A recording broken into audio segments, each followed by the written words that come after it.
Okay, so part two of this discussion, and now we're going to transition to the future of DC and where we think this is going to go. Because so many questions now open up. Okay? We have Henry Cavill, who is in limbo, who Dwayne Johnson deliberately brought back, okay, and said, but I don't want him to be in Black Adam, which, by the way, anybody looking at Black Adam numbers, okay, reports are that it's going to lose about $150 to $200 million. Okay. But The Rock did report that it made somewhat of a profit, so. Oh, of course. We don't know. You know, we don't know. He got his profit. He got his profit at $30 or $40 million for his salary, and I'm sure some points after. Okay, so we have Cavill back. Okay, so Man of Steel 2 is still up in limbo. Okay, we have Wonder Woman 3 that just got axed yesterday. Okay, we have The Flash, which is looming, which, by the way, moved up one more week to June 16th. Not that that's big of a deal, but we have that movie that's looming over everybody, okay? And how are they going to market that? And, you know, is Heather going to do any press? And who are they going to put on the thing, okay? Aquaman 2 now is, you know, whenever that's supposed to come out. That is one of the only $1 billion movies for DC. Mm-hmm. And look, I get James Gunn's been in there for a month or 6 weeks. He's got to clean up all this stuff.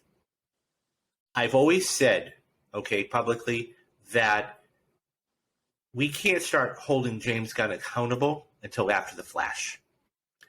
Everything else is on his watch. Where do you think they go from here? I disagree about the Flashpoint because I actually think we can't really hold him into account until after Aquaman, because I feel like Aquaman, it will be very interesting to see how Blue Beetle and Aquaman are, you know, released, because Blue Beetle is coming out next August, and they just recently released the first poster, which looked really, really cool. But Flash 2, 2023 is going to be a big year and a very important year for DC, because I think that's going to be the year when the studio heads at Warner Brothers and the James Gunn staff, and they truly, you know, look at what's going on with DC and formulate the future.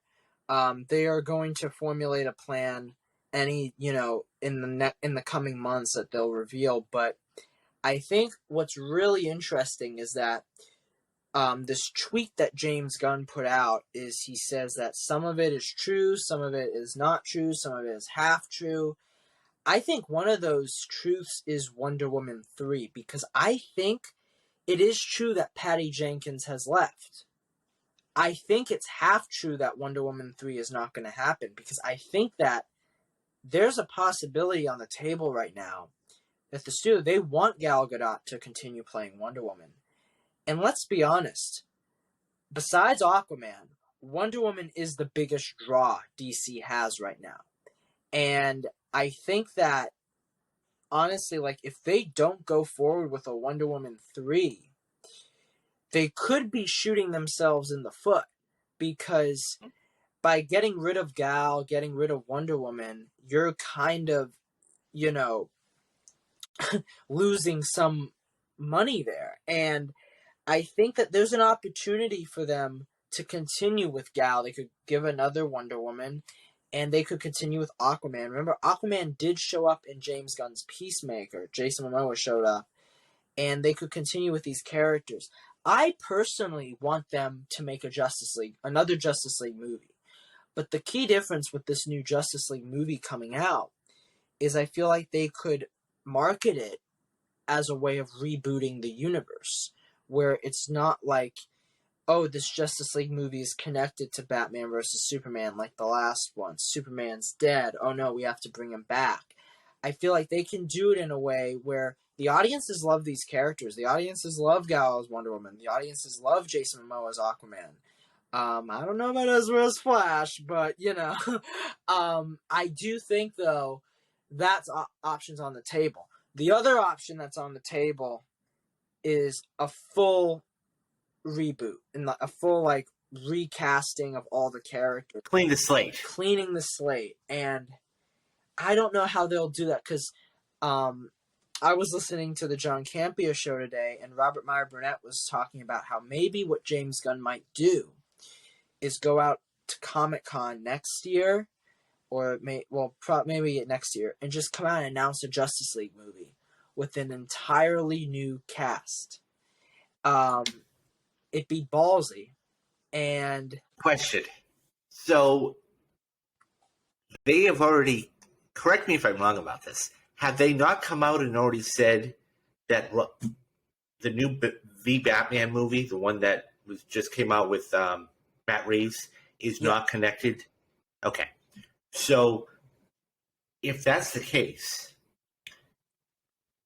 how do you, I guess my question is, how do you then just walk away from Robert Pattinson and Matt Reeves and everybody else and still be able to put out something that, you know, because, and I hate to compare it to Marvel, but I mean, that's the only precedent you have. What Marvel did is they put out origin stories of all of the characters first, whether it was Thor, whether it was Iron Man, whether it was Hulk, whatever it was. And then once they got together for the Avengers, that was what made them so marketable. Yeah. You're getting all of these favorite people together. And then I think that, so that being said, you'd have to to your point, clean the slate. The other question I have is this: contracts. Yeah. Now, because that's a big part of it. That's what I think with Gal Gadot, she is probably contractually obligated to be in a third Wonder Woman movie. I don't know. It might cost you more money to just pay everybody. Yeah. Than say, okay, you are obligated to do this even if it's 10 years from now. Yeah. And I think that because of that, Warner Brothers and DC is like, you know what? We don't want to pay out $100 million to all these people, and rather than, because you're talking, David, going back a little bit to that point you're talking about with the individual movies from Marvel, and that's how they built their universe. I don't think you need to do that with DC, especially because a number of these Justice League characters are known. People know Superman, people know Batman, people know Wonder Woman. I think that you could make a Justice League movie first, and then, have the spin-offs of the other characters. Unfortunately, the funny thing is, when it comes to this situation, I think Batman must be a really, big question around them, because, I think it's so weird to me that, the Batman that came out this year is one of the best Batman movies made, and I still contend it's my favorite film of 2022 so far. I think the issue, though, is that movie is now in a world that isn't connected to the Justice League and all that. So you have a great Batman in Robert Pattinson, but nobody else. But you can't. You don't have anybody else. You can't bring him into a Justice League movie. And does that mean that if they do want to make a Justice League movie, they'll either not have Batman in it, which is kind of unfathomable. They'd probably have a different actor playing Batman, or they find a way to bring Pattinson in. And it's just, I think the one thing that we have to say to ourselves, we have to be patient. And James Gunn, we have to trust, because he is a comic book fan. we have to trust that he knows what he's going to do and what they're going to do, and we have to wait and see, and they will do it. But right now, as fans, we are all just in this level of uncertainty, and that's the one thing that Marvel has over DC. Marvel, you are never scratching your head. Oh, how are they going to get out of this one? It's like DC, it feels, and this is, you mentioned the Henry Cavill thing. That's another thing that today I just said, no, are you kidding me? Because we were just through this a couple months back where they announced, Henry Cavill's returning as Superman. And then, boom, no, we don't know about Henry. By the way, and I know that he had creative differences, he left one of the great, I personally never saw it, but he left one of the biggest shows on Netflix in The Witcher. Yes. That show did Stranger Things numbers, okay? Because Dwayne Johnson, said, I want to bring him back into this universe. I want him, he is my Superman. I want him back in it. They said, okay, fine. Dwayne, you got it. You're going to do Black Adam. You got it. Yeah. Now, with that being said, they don't even know if they're going to move forward on a Man of Steel 2. Yeah. And the cameos have been scrapped, and he's left, I'm going to use the analogy, he's left without a chair when the music stops. and that's what ends up happening. So not only is he out of a job, he doesn't know what he's going to do next. What this tells me, David, it must tell me that he really did not like being on The Witcher. Because the fact that, he wasn't guaranteed another movie for Superman, and he leaves The Witcher, it's like, I wouldn't have done that. Yes, he loves the Witcher world, and he loves the character, but there was many reports of him being unhappy with, the showrunners and how they weren't very respectful of the source material, and it just makes me like, oh wow, can you imagine if he stayed on that show? It probably would have been miserable for him. But it's a mess, David. That's what it is. It is, and I think I was saying that, I was thinking about this today. It seems like every time they take one step forward, they take two steps back. Yeah, that's a good point. They cannot. James Gunn, and listen, I understand he's only been in this 6 weeks. The one thing I will say about him is this: he cares about story more than anything else. Yeah. And for me and you and everybody else, that is the most, in the characters, that is the most important thing. And we'll see what that looks like moving forward. But they have to get their house in order before anything. Absolutely. And whether it's contracts, paying out contracts, whether it's scripts, rebooting everything, whether it's the whole Ezra Miller debacle, whatever it is, they have to take care of this. And I hate to say it, if push comes to shove, maybe Dwayne Johnson is the face of the DC universe right now. But, David, in the article... And that's a horrible thing to say because of what happened with Black Adam, but at the same time, it seems like nobody else can do anything. But Gal Gadot still wants to be Wonder Woman. Sure, we know that. Henry Cavill's out of a job at this point. Batman has been rebooted, but that's in a whole other universe. We don't know what's going to happen with Aquaman. Forget about a Justice League movie. That's good luck if you see that before 2030. Okay?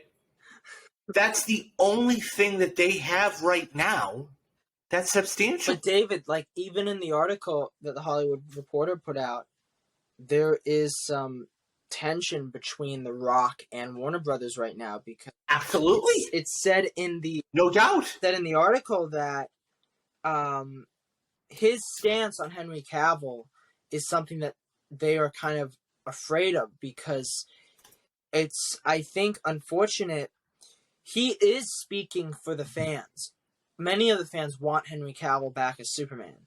And I think one of the issues that people have now is that the Zack Snyderverse angle, all these characters are connected to it.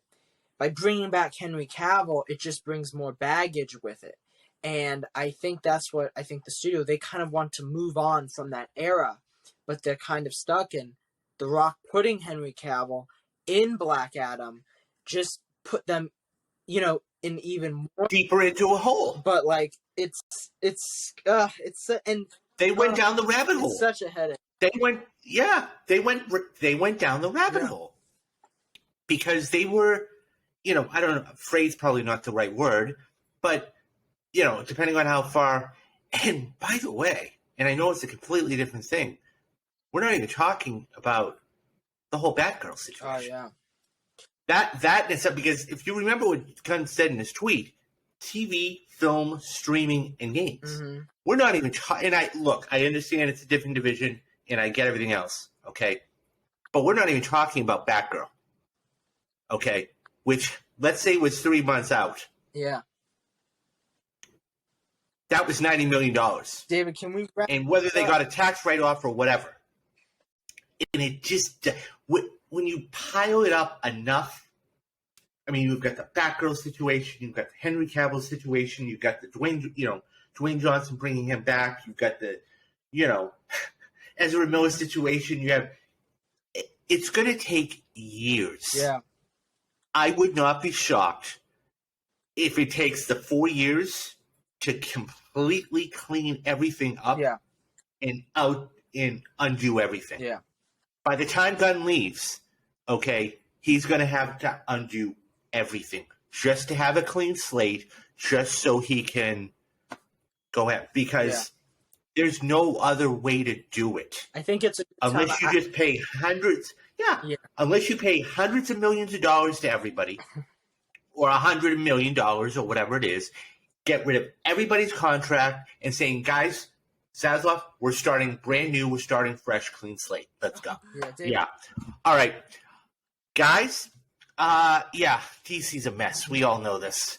So, we have a ton of stuff coming up for you guys in 2023. We have the perfect movies. We're going to have a spoiler cast for the Fablemans probably in the coming days. We've got the reaction videos. We're going to, as I said, the spoiler cast. And we're going to get these weekly roundups out to you guys. And I just put up another piece, another part 3 of the interview I did with Sammy. And guys, go check that out. She's on Twitter. I'll leave the handle in there. Reach out if you are in the entertainment industry or want to break into the entertainment industry. Reach out to her. She's got connections. She'll hook you up.